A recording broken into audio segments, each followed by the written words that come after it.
Welkom by die Ligpunt Kerk podcast. As Ligpunt Gemeente is dit ons begeerte om God te verheerlik deur disippels te wees wat disippels maak en 'n kerk te wees wat kerke plant. Geniet hierdie week se preek.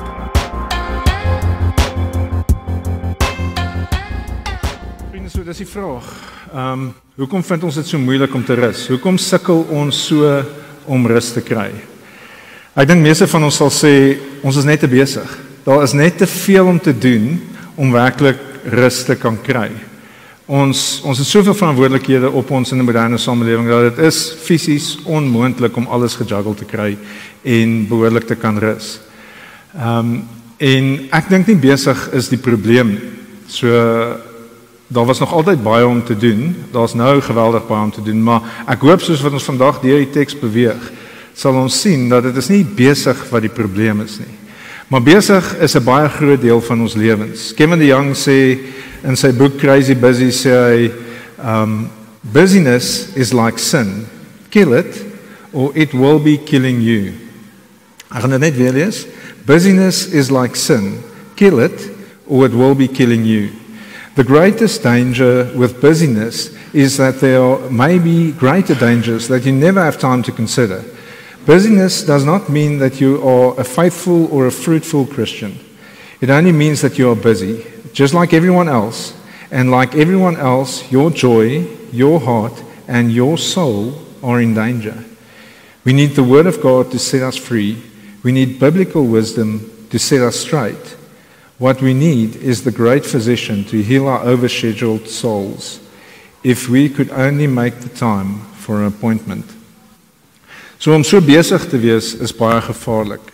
Ons geestelike, fisiese en emosionele gesondheid is in gedrang as ons nie tyd kan maak om ons harte te ondersoek en by God rus en krag te kry nie.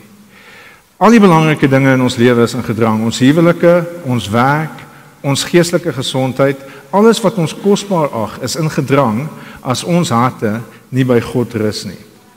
As ons nie werklik weet hoe om diep rus te kry nie. Tim Keller sê in 'n artikel The Power of Deep Rest, sê the relationship between work and rest operates at a deeper level as well. All of us are haunted by the work under the work, that need to prove and save ourselves to gain a sense of worth and identity. Sy werk is nie net die ding wat ons sien as ons voorsiener nie, dis ook die ding wat ons na toe gryp vir identiteit. En dit is waarvan die evangelie ons kom vrymaak. Dit is wat Jesus kom doen het. Hy het ons kom help om nie vir onsself te hoef te voorsien nie, God voorsien. Ons leer dat God voorsien, nie ons nie, nie ons werke nie.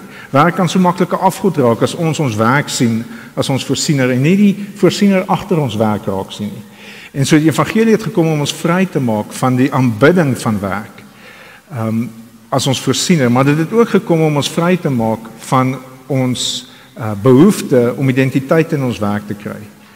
Jesus het gekom en hy het in ons plek gelewe, hy het die perfekte lewe gelewe en hy het in ons plek kom sterf en ons kan nou deur geloof in sy perfekte lewe deel.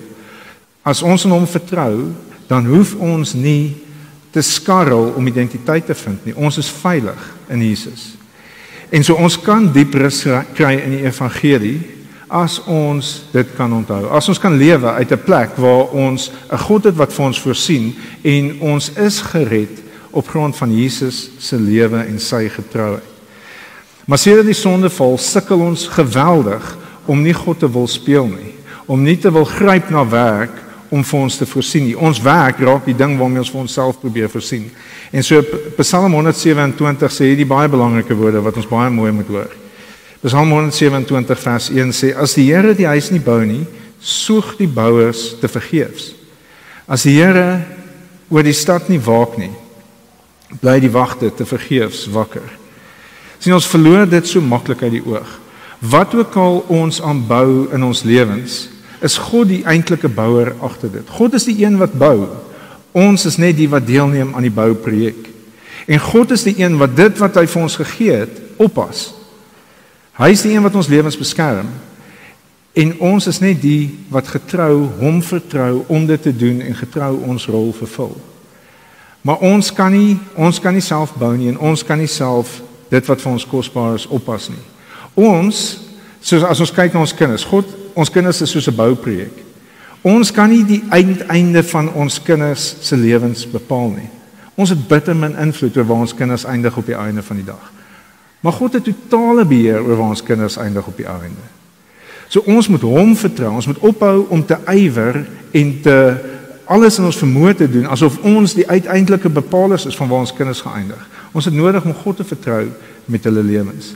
En ons het ook nodig om te vertrou dat God hulle sal beskerm. God is die oppasser, God is die opbouer van elke bouprojek en God is die oppasser van elke bouprojek. Ons het nodig om dit te onthou. Ons breek onsself, ons sloof onsself af, want ons vertrou nie vir God nie. Ons vertrou nie dat God is goed en hy is in beheer en hy het ons nie. En daarom probeer ons God te speel deur die uiteinde te probeer bepaal. Psalm 127 vers 2 sê: "Te vergeefs dat julle vroeg opstaan en eers laat tot rus kom.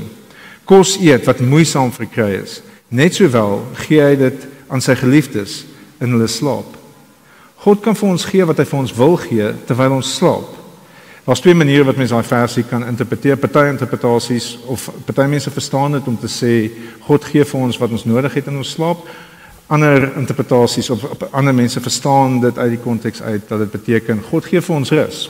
God gee vir ons slaap. Maar wat dit ook al beteken, wat die een dit ook al is, ek dink beide is waar. As ons vir God kan vertrou, kan ons rus kry. En deur in God te rus, is ons besig om hom te vertrou. Ons kan slegs rus by God as ons vertrou dat hy in beheer is. Ons val baie maklik in 'n bose kringloop waar ons vertrou nie vir God nie, want ons werk die hele tyd. Ons werk en ons het nie tyd om te rus nie. So ons vertrou in ons werk en ons het nie tyd om in God te rus nie. En dan kan ons nie in God vertrou nie, omdat ons nie by hom rus nie. Ek gaan die voorbeeld om dit te probeer verduidelik, dis soos oefen.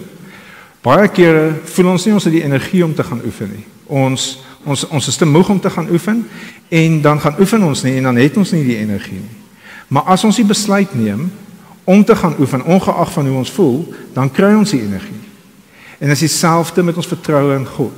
As ons die besluit neem om te rus in God, dan kry ons die geloof om te sien dat hy in beheer is en om by hom te begin rus. Soos wat ons fisies by hom begin rus, begin ons ook geestelik by hom te rus. En begin daar vir ons wêreld oop te gaan van rus en vrede, 'n nuwe lewe waar ons nie so hoef te skaal nie.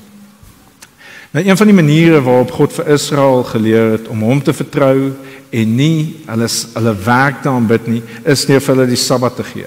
Dis 'n patroon van lewe wat jou help om te besef dat jy soos God aan die begin van die skepping 6 dae gewerk het en 1 dag gerus het, 1 dag teruggekyk het na die werk van sy hande toe, het hy dieselfde patroon vir hulle gegee. Hulle is in God se beeld geskape, ons is in God se beeld geskape en so dieselfde patroon is vir ons neergelê. 6 dae moet ons werk en die 7de dag moet ons rus. Dit is wat Boen laasweek vir ons gewys het.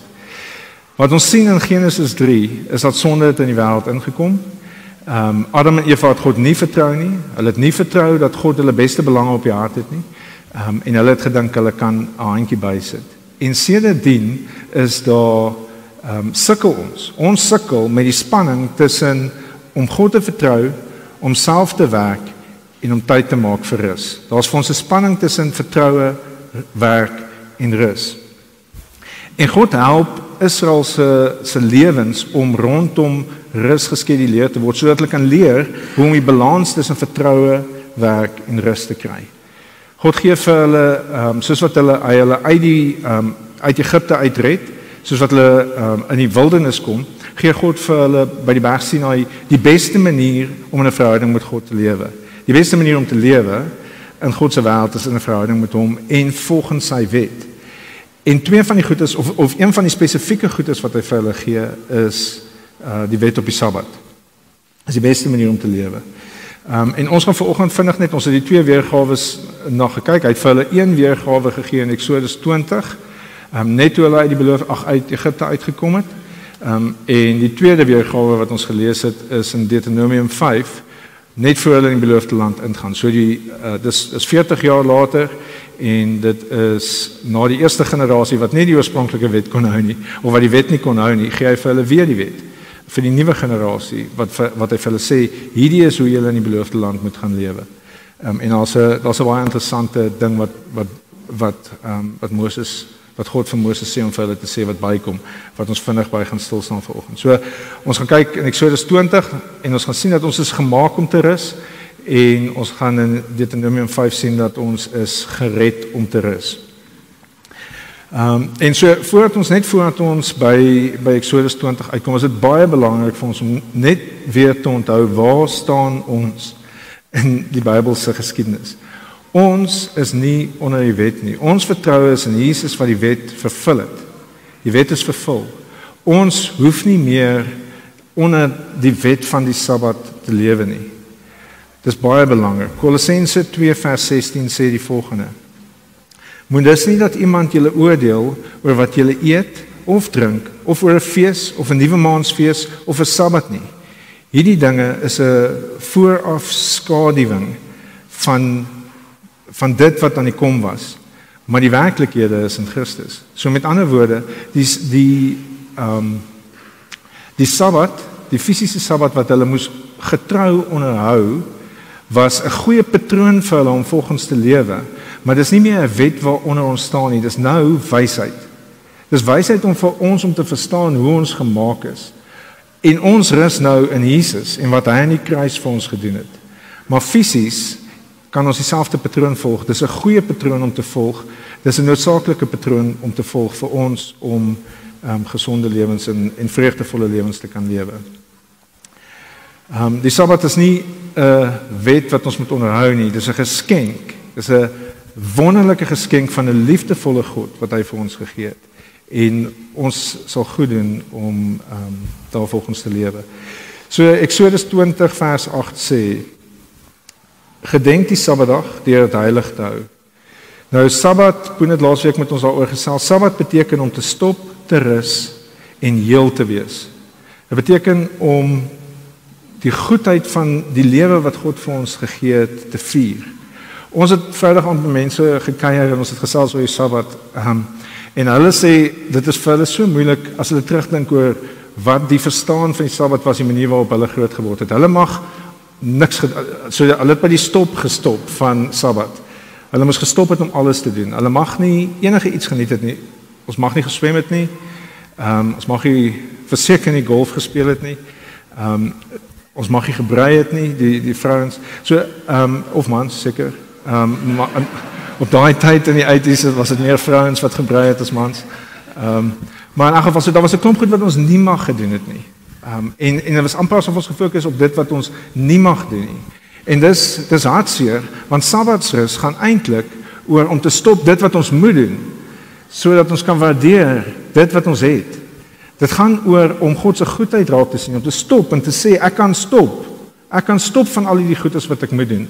En ek kan ontspan, ek kan rus, ek kan die goedheid wat rondom my is raak sien en ek kan dit vier. Ek kan swem. Vandag is 'n baie warm dag. En dit kan 'n baie gesonde manier wees om die Sabbat te geniet, om te rus in God se goedheid, deur saam met jou kinders te swem en die natuur te geniet en jou kinders te geniet. Die Sabbat is 'n rus van ons werk. Dis nie 'n stop van alles nie. Ons kan selfs golf speel. Dis 'n kontroversiële een. Dis een wat ek weet mense meestal sukkel. Ons kan selfs golf speel van tyd tot tyd op 'n Sondag tot eer van God. Ons kan mekaar geniet en ons kan God se skepping geniet en ons kan ons gesondheid geniet saam met ander en saam met God. En so, maar golf is 'n sensitiewe een omdat golf 'n gevaarlike een is.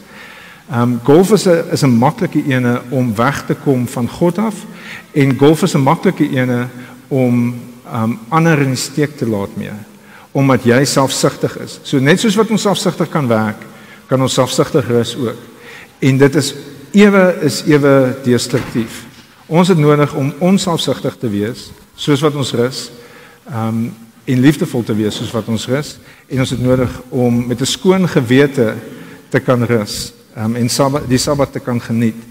En so ons moet verantwoordelik wees in die manier waarop ons rus.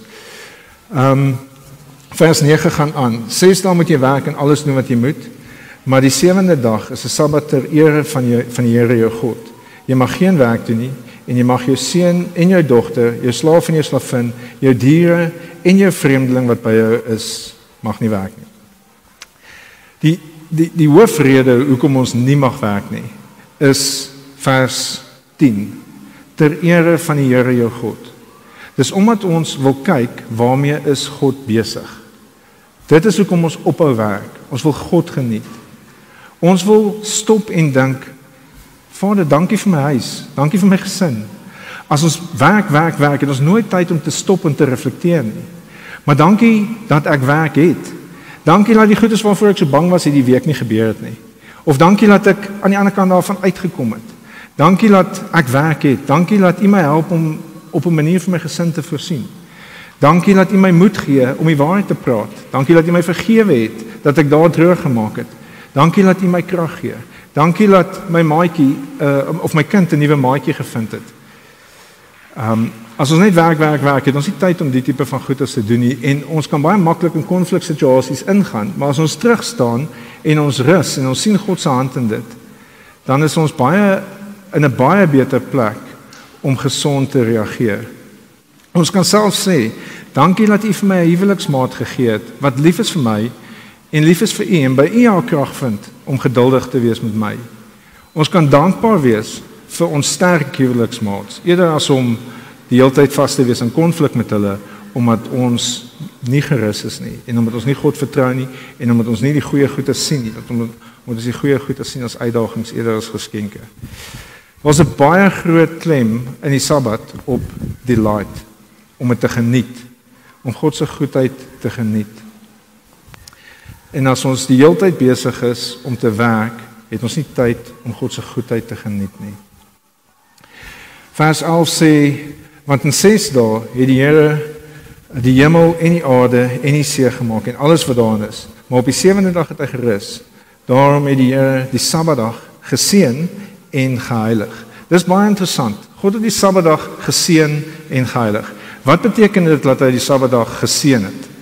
Wel, in die skepping het God 3 goedes geseën.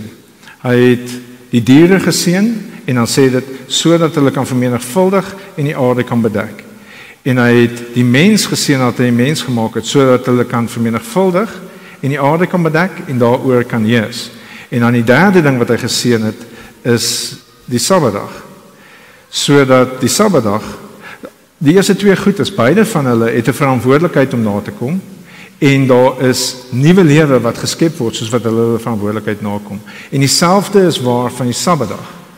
Die Sabbatdag is geseën sodat soos wat ons dit getrou beoefen, daar nuwe lewe uit ons kan voortspruit. Sodat ons rol kan vervul.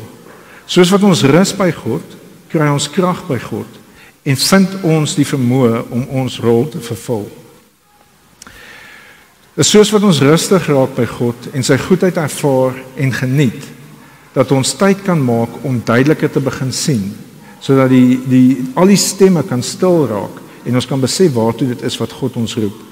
Wat is die volgende stap vir my nou? Wat is dit wat God my nou 'n deur voor oopmaak of 'n geleentheid voor gee of iets wat ek moet doen? Sien, as ons te moeg is, dan het ons nie tyd om te dink oor groot goedes, soos 'n loopbaanskuif of 'n lewensmaat of belangrike gesprekke wat ons moet hê nie of belangrike besluite wat ons moet neem nie. As ons te moeg is, het ons nie die krag daarvoor nie.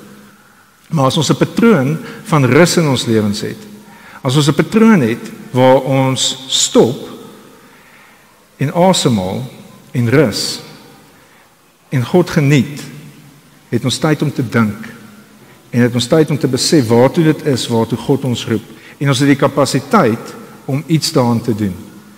Die 7de dag is geseën en dit gee vir ons nuwe lewe.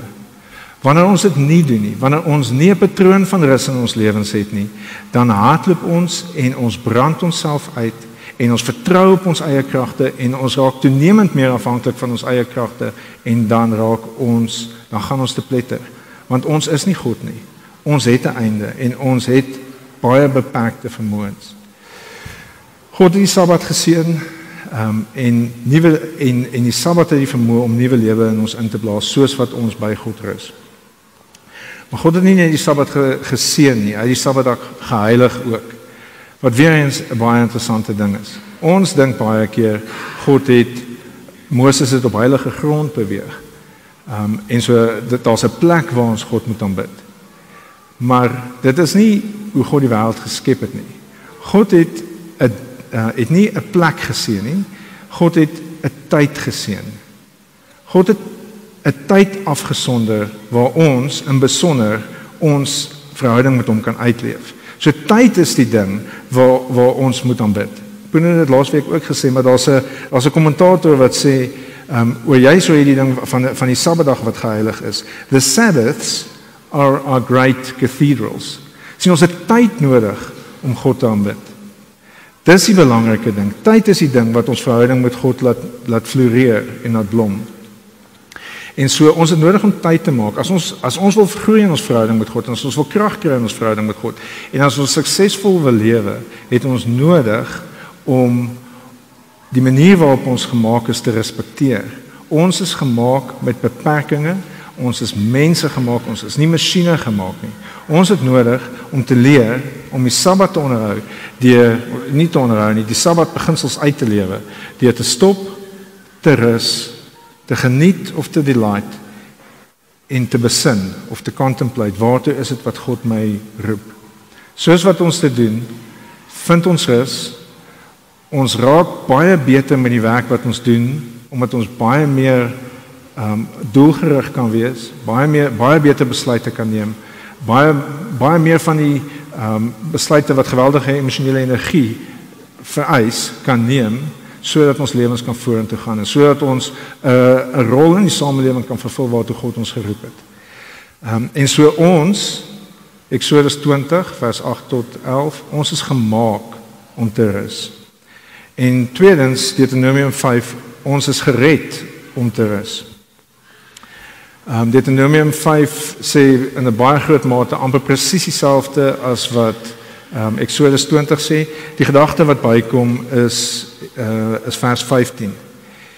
Jy moet onthou dat jy ook 'n slaaf was in Egipte land en dat die Here jou God jou met 'n sterk hand en 'n uitgestrekte arm daar uitgelei het. Daarom het die Here jou God jou beveel om die Sabbatdag te vier. Sien, in Egipte was hulle identiteit vir 470 jaar lank vir hulle gereinforce. Daar is die heeltyd vir hulle gesê, jy is wat jy produseer. Jy is wat jy produseer. Jou waarde lê in hoeveel jy kan maak. Hoe beter jy werk, hoe beter is jy. 7 dae werk jy, son op tot son onder. Dis al wie jy is. As jy nie kan werk nie, is jy niks nie. Dis hoe hulle gelewe het. En God het dit geweet. En daarom het God hulle 'n manier gegee om anders te wees, om te leer hoe om anders na hulle self te kyk. Hoe die stemme van Egipte met hulle gepraat, en ek dink dis die stemme wat ons baie keer ook hoor in die wêreld waar ons lewe, en ek dink is die stemme wat ons baie keer vir onsself ook sê. So hierdie is Exodus, hierdie is die slawedrywers. Why are you taking the people away from their labor? Om God te gaan aanbid in die woestyn. Vra, why are you taking the people away from their labor? Get back to work. Make the work harder for the people so that they will keep working. The slave drivers kept pressing them, saying, complete the work required of you each day, just as when you had straw. Hy was bang het gaan te goed met hulle, te maak hy dit moeiliker en hy vat hulle strooi weg, maar om dieselfde te produseer. Pharaoh said, lazy, that's what you are, lazy. That's why you keep saying, let us go to sacrifice to the Lord. Now get to work. You will not be given any straw, yet you must produce your full quota of bricks. Klink dit nie bekend nie? Is dit nie hoe die wêreld rondom ons is nie? Is dit nie wat ons werkgewers van ons verwag nie? Is dit nie wat ons van onsself verwag nie? Is dit nie die druk wat ons op onsself plaas nie? So, ons het nodig om soos Israel te leer dat ons is nie meer wat ons produseer nie. Jesus het ons vrygemaak. Ons identiteit is nie meer opgesluit in dit wat ons kan doen nie. Ja, ons kan belangrike werk doen. Ons het 'n bydrae om te lewer. Maar ons identiteit is nie meer opgesluit in dit wat ons kan doen nie. Ons is mense. Ons is nie masjiene nie. John Mark Comer die ou het 'n boek geskryf, Garden to City, en dis hoofsaaklik deur sy boek wat ons werk in hierdie reeks, ons vat baie van sy idees. Hy sê, oor die Sabbat sê hy, we take a day off and the world gets along just fine without us. We're not as important as we think. The Sabbath is a day to embrace this reality, to let it sink in, to own it, and to celebrate it. To celebrate our weakness, our mortality, and our limits, and to celebrate our God of strength and immortality and limitless power. To rest with Him and to rest in Him. That is why the Sabbath is an expression of faith. Ons rus nie omdat ons te besig is nie. Ons rus nie omdat ons God nie vertrou nie. Ons is slawe van ons werk. Ons sukkel. Laas jaar in lockdown, aan die begin van daai hard lockdown, was ek en Willemien verseker slawe in Egipte. Ons het gewerk van lank voor son op tot lank na son onder, en ons kon nie by alles uitkom nie. Ek onthou een aand spesifiek het, ek dink dit was 9 uur of 10 uur, ek kan nie onthou hoe het laat dit was nie, maar die oggend het lank voor son op begin, en ek dink ek het 10 uur uit die meeting uitgekom, uit die studeerkamer uit, en is 'n moeilike meeting, en al wat ek wou doen, is om op die bank te gaan lê en niks te doen nie. Want toe ek die deur oopmaak, toe staan sy voor my met die mop, en sy sê, sy het nou net die badkamers gewas, sy gaan nou die wasgoed ophang, ek moet nou die vloer mop. En dit was nie heeltemal wat ek in gedagte gehad het nie. So, nodeloos om te sê, daar was 'n bietjie van 'n ontlading van energie, maar die gesprekke wat daarop gevolg het ons gehelp om te besef, ons albei is oorwerk en oormoeg, en ons het nodig om te vind hoe om te rus.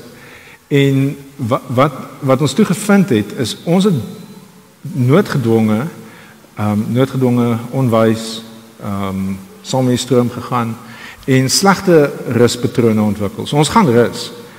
Die probleem is as ons verkeerd rus. So wat ons besef het, en wat die Gees ons reg ook convict het, is, ons het op baie stadium begin om elke dag 'n glas wyn te drink. Aan die einde van die dag drink ons 'n glas wyn net om te cope.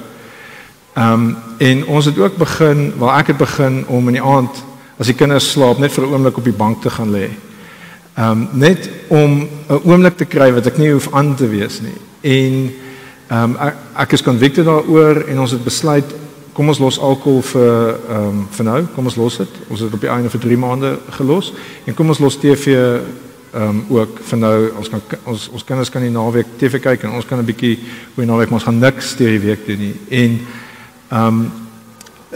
dis interessant hoe dit gebeur. Mens raak so al verveeld 'n bietjie, jy kan nie glo nie, jy is so besig, maar jy het niks om te doen in die aand nie. En dan begin jy te vind hoe jy in daai verveeldheid vroeër gaan slaap, as die kinders gaan slaap jy. En dan wat gebeur is, dis asof jy meer uitgerus is fisies. Jy gaan slaap nie meer laat, want jy kyk onnodig 'n uur lank TV in die aand nie. Jy gaan slaap vroeër, en dan word jy vroeër wakker. En hoe vroeër jy wakker word, hoe meer kapasiteit het jy. En so ons het, in God se genade, het ons toe 'n gesonde oefenprogram weer kon op die been bring.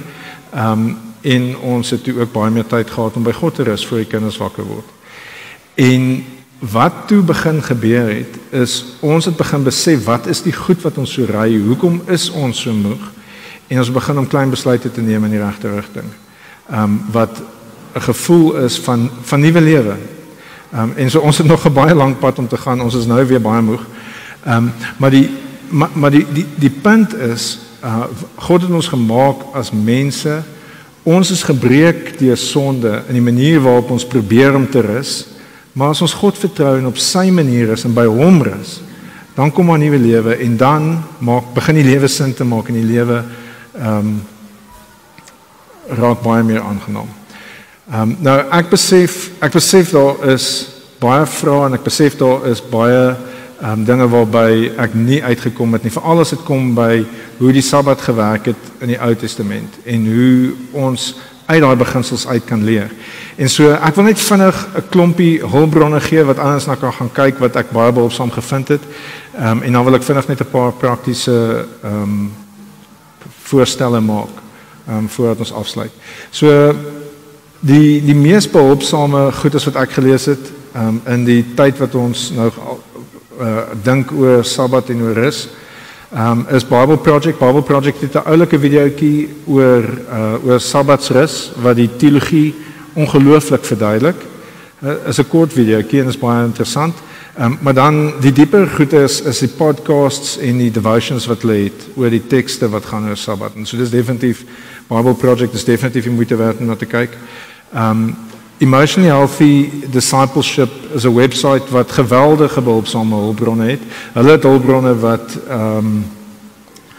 wat jou help hoe om hulle vra jou sekere, hulle gee vir jou teologie en dan gee hulle vir jou 'n werkboek met sekere vrae wat jy kan invul om uit te werk. Hoe kan jy en jou huishouding 'n patroon van Sabbatsrus in jou lewe inbring? En hulle het ook 'n ding wat hulle jou help om 'n rule of life te hê. So hulle gee vir jou 'n werkboek met teologiese beginsels en dan sekere vrae wat jou help om uit te werk hoe om die verantwoordelikhede wat jy het te balanseer op 'n manier wat die Bybel ons na toe roep en nie op 'n manier wat die wêreld vir ons skree om te doen nie. Dan Garden to City van John Mark Comer is 'n baie lekker boek om te lees oor die vakansie en Crazy Busy van Kevin de Young is ook 'n baie goeie boek om te lees. Veral vir die van ons wat 'n groot verantwoordelikheidsin het. Is dit 'n baie goeie boek om te lees. Praktiese idees. Ons het nodig as ons patrone van rus in ons lewens wil inbou, het ons nodig om te beplan. Ons het nodig om te beplan hoe ons lewe wil struktureer.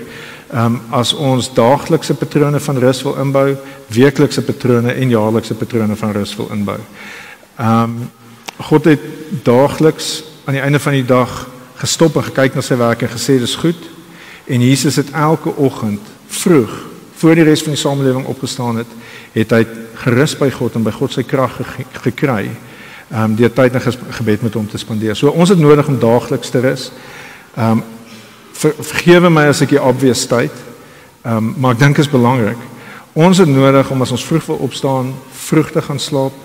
Ons het nodig om nie patrone te hê van laat werk of laat gaan slaap as ons 'n patroon van rus daagliks wil hê deur vroeg op te staan nie.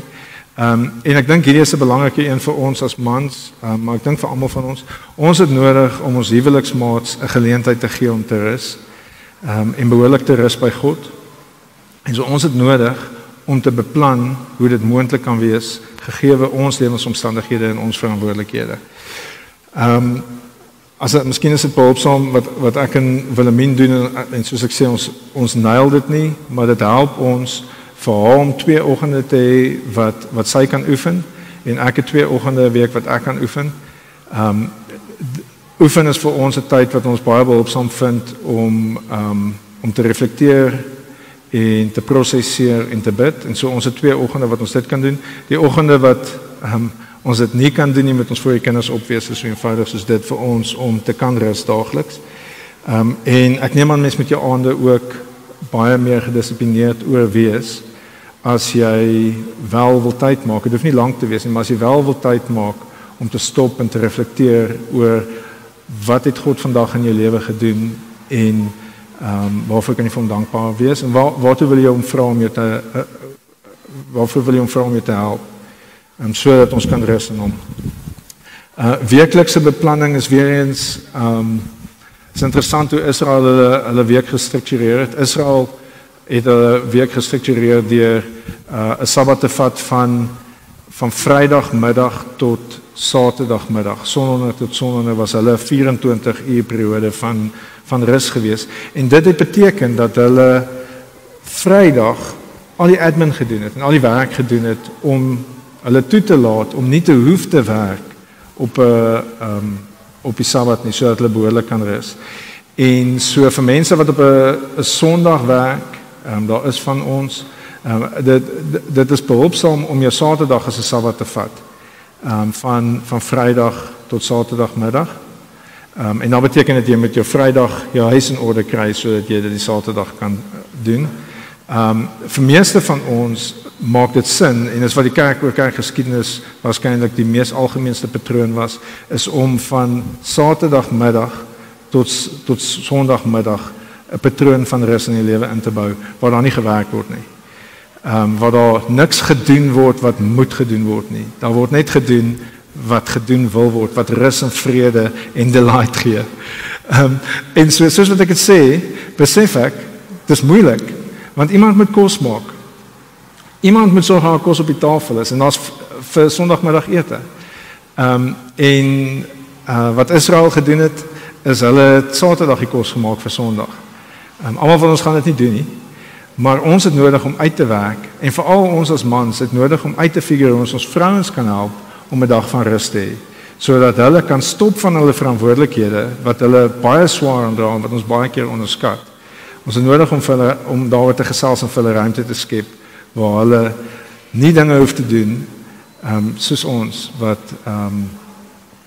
hulle nie moet nie. Maar net die goeders wat hulle wil en wat vir hulle energie gee en waar hulle rus kan vind. Om vir hulle mindspace te skep dat hulle ook met God tyd kan spandeer. Laaste ding voor ek afsluit. Ek dink ons vind dit 'n radikale gedagte om as mans om ons verantwoordelikheid by die huis na te kom, omdat ons werk vir afgod. As ons werk ons God is, dan kan ons nie nee sê vir hom nie. Maar as God ons God is, dan kan ons vir baie ander goedes nee sê en bereid wees om God te vertrou vir die gevolge daarvan. En so, ek gaan ons afsluit met 'n Psalm.